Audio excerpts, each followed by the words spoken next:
climb is all there is.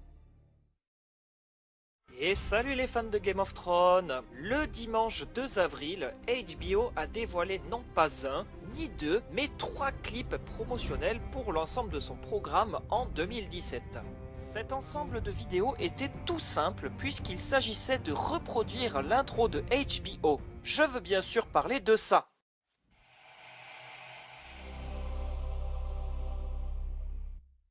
Avouez quand même que ça met toujours autant de frissons. Et quelle ne fut pas ma surprise en voyant que Game of Thrones y occupe une place toute particulière. J'ai ajouté les liens de ces 3 clips dans la description si jamais vous voulez les consulter. Avant de rentrer dans l'analyse qui sera plutôt courte, voici un extrait du clip numéro 3 qui montre le plus de personnages de Game of Thrones. You've managed to get the entire Game of Thrones cast. Hold on.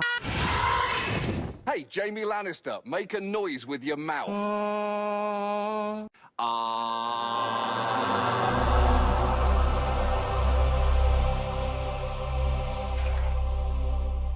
Je vais donc fonctionner par personnage, car comme vous avez pu le voir, il n'y a pas grand chose à se mettre sous la dent, si ce n'est montrer les nouveaux costumes des personnages dans la saison 7.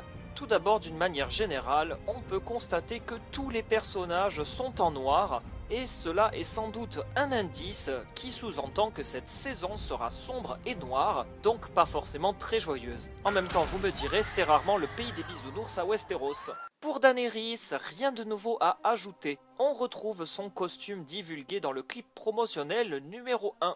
Un costume qui mêle du rouge avec du noir, qui, comme vous le savez, sont 2 couleurs symboliques de la maison Targaryen. Elle porte aussi une broche avec 3 têtes de dragon, bref, elle a fière allure pour une reine. Concernant Tyrion, nous pouvons le voir dans son costume de main de la reine.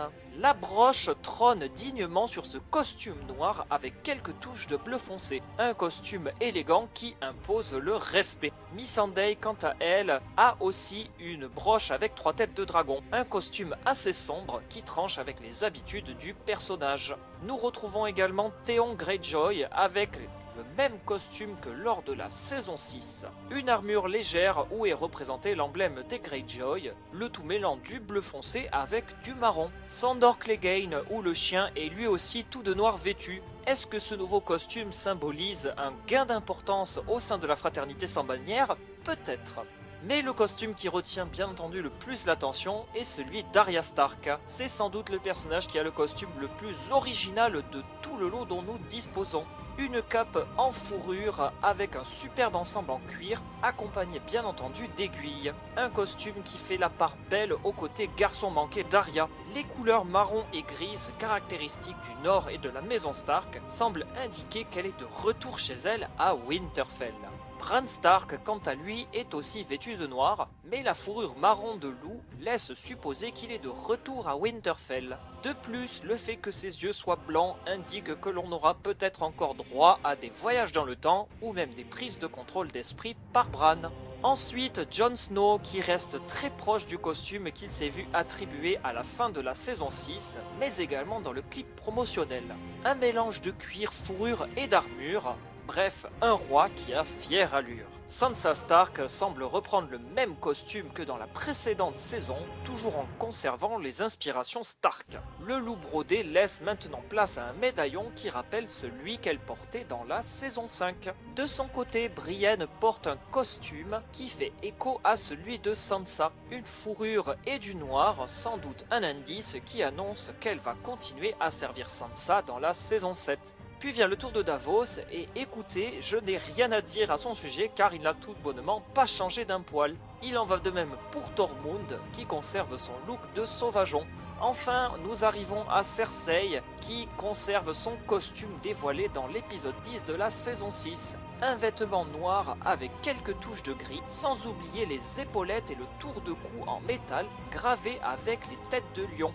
La nouvelle reine de Westeros semble conserver le cap, mais aussi son costume de Mad Queen, afin d'inspirer la crainte auprès de ses sujets. De même, pas de changement pour Jaime Lannister, visiblement vêtu d'une manière plus décontractée que lors de sa campagne dans les Conflans.